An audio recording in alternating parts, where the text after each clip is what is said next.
ஓம் சாய்ராம். என் அன்பு செல்லமே, என்னுடைய அழகான தங்கமே, ஒவ்வொரு நிமிஷமும் உன்னுடைய குடும்பத்தை பாதுகாக்க அதிகமாக நீ முயற்சிகளை செய்கிறாய். ஆனால் உன்னுடைய குடும்பத்தை கெடுக்க வேண்டும், உன்னுடைய குடும்பத்தை பழிவாங்க வேண்டும், உன்னுடைய குடும்பம் முன்னேறாமல் இருக்க வேண்டும் என்பதற்காக ஒரு ஆள் தேவையில்லாத விஷயத்தை பின்பு செய்து கொண்டுதான் இருக்கிறான். உன்னுடைய வாழ்க்கையில் நீ நலமுடனும் வளமுடனும் வாழ வேண்டும் என்று நினைத்து கொண்டு ஒவ்வொரு கட்டத்தையும் நகர்த்தி கொண்டு இருக்கிறாய். ஆனால் அந்த ஆணோ உன்னுடைய குடும்பத்தை கெடுக்க வேண்டும் என்று நினைத்து தவறான விஷயங்களை செய்யும் பொழுது உனக்கு அதனுடைய எதிர் வலையாக நிறைய தவறுகள் நடக்கிறது. உன்னுடைய வாழ்க்கையில் நிறைய முன்னேற்றத்தோடு நிறைய ஆசைகளோடு நீ ஒவ்வொரு விஷயத்தையும் கனவு காண்டு வாழ்ந்து கொண்டு வந்து கொண்டு இருக்கிறாய். ஆனால் அதையெல்லாம் பொறுக்க முடியாமல் தவறுக்கு தவறு செய்து ஒரு ஆண் என்ன செய்கிறார்? உன்னுடைய குடும்பத்தில் இருக்கும் ஒரு உயிருக்கு தவறான ஒரு விஷயம் நடக்க வேண்டும் என்று ஆசைப்படுகிறார். ஆனால் அதை பார்த்து கொண்டு ஒரு அப்பாவாக இருக்கும் நான் விடுவேனா? விடமாட்டேன். உனக்கு என்ன வழிகளை கொடுக்க வேண்டும், நீ எப்படியெல்லாம் கஷ்டப்பட வேண்டும், எந்த விதத்தில் உன்னுடைய வாழ்க்கையில் நீ அவதிப்பட வேண்டும் என்று அவன் நினைத்தானோ அதே மாதிரி அவனுடைய வாழ்க்கையில் அவன் அவதிப்பட போகிறான். அதற்கான எல்லா திட்டங்களையும் எல்லா வேலைகளையும் நான் செய்துவிட்டேன். இதற்கு மேல் செய்வதற்கு ஒன்றுமே அல்ல. அவனுடைய வாழ்க்கையில் அவன் என்ன நினைத்தான்? அவனுடைய வாழ்க்கையில் உன்னுடைய குடும்பம் வீணாக போக வேண்டும், உன்னுடைய குடும்பம் ஏதாவது ஒரு சூழ்நிலையில் அடிப்பட வேண்டும் என்று நினைத்தான் அல்லவா? அதேதான் அவனுக்கு திரும்பி விட்டது. படாத பாடாப்படுத்தி நான் உன்னை கூட இருந்து கொண்டு உன்னுடைய கூட இருந்து கொண்டு உறவென்று பெயரை சொல்லிக் கொண்டு எவ்வளவு கஷ்டம் உன்னை படுத்தினான். நீ என்னிடம் அப்பப்போ சொல்வாய், நான் இவனை ஒரு தம்பியாகவும் ஒரு அண்ணனாகவும் ஒரு உறவாகவும் பார்க்கிறேன். ஆனால் இவன் என்னுடைய கூட இருப்பதே என்னை கஷ்டப்படுத்துவதற்கு சாய். நான் ஒரு விஷயம் நல்லதற்காக என்னுடைய வீட்டில் அழைத்து வந்து வைத்தேன். ஆனால் இவன் என்னுடைய குடும்பமே வீணாக போக வேண்டும் என்று நினைக்கிறான். நீ பாவப்பட்டு அவனுக்கு எல்லா விஷயத்தையும் செய்தாய். ஒவ்வொரு விஷயத்தையும் ஐயோ இந்த பிள்ளை பாவம், எதுவுமே இல்லாம இருக்கு, நம்ம பார்த்துக்குவோம் அப்படின்ட்டு உன் கை காசு செலவு பண்ணி அவனுக்காக எல்லாமே பண்ண. ஆனா அவனோட புத்தி எங்க போச்சு? உன்னுடைய வாழ்க்கையை கெடுக்கிறதுல.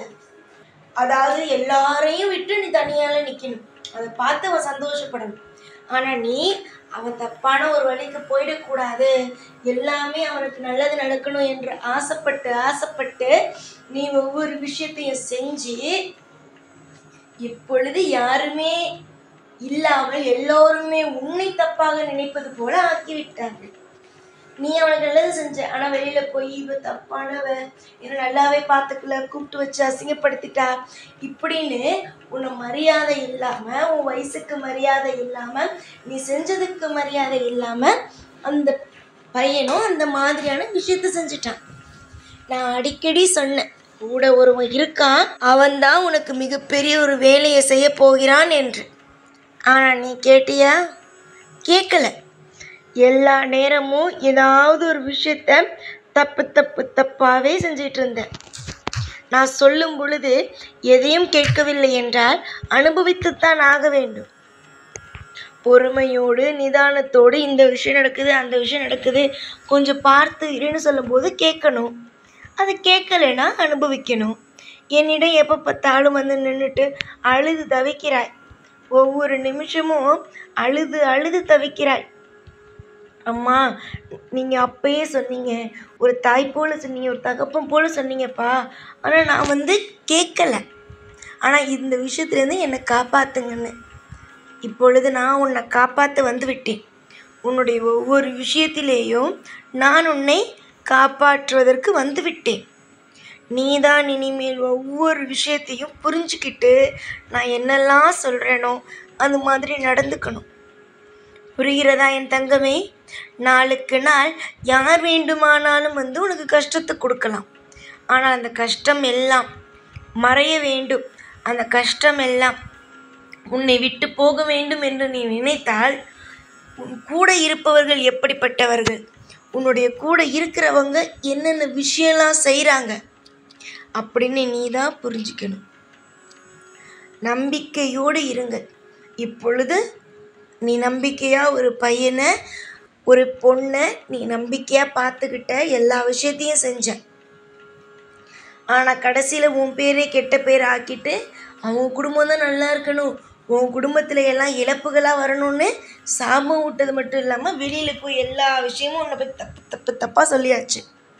இது எல்லாமே அப்படியே மாறி அவங்க குடும்பத்தில் நடக்க கொஞ்சம் நிமிஷம் ஆகாது. நான் முடிவு பண்ணிட்டேன். உன்னுடைய வாழ்க்கையில் மற்றவர்களுக்கு நீ நல்லது செய்தாய், ஆனால் மற்றவர்கள் உனக்கு நல்லது செய்யவில்லை. அதனால் மற்றவர்கள் தானே உனக்கு நல்லது செய்யவில்லை. உன்னுடைய குடும்பத்தில் எல்லாவற்றையும் வாங்கி கொண்டு உன் குடும்பம் இப்படி போயிடணும், அப்படி போயிடணும், கீட்ட விஷயமா நடக்கணும், துரோகம் நடக்கணும் அவங்க தானே நினைச்சாங்க. நீ உன்னுடைய கடமைப்படி எல்லாமே சரியா தானே செஞ்ச. அப்புறம் எதுக்கு கவலைப்படுற? எல்லாமே அவங்க தப்பாவே நினைச்சதாவே இருக்கட்டும். உன்னுடைய வாழ்க்கையில உனக்கானவர்கள் உனக்கே துரோகம் செய்தவர்களாகவே இருக்கட்டும்.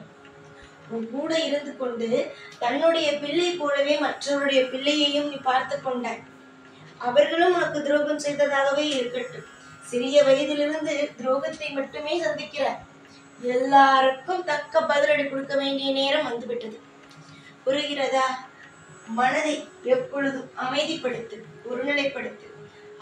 எந்த ஒரு விஷயத்திலேயும் இவர்கள் என்னை எப்படி நினைச்சிட்டாங்களே, ஆனால் நான் மனசார எல்லாருக்கும் நல்லதுதானே நினைச்சேன் அப்படின்னு அழாத.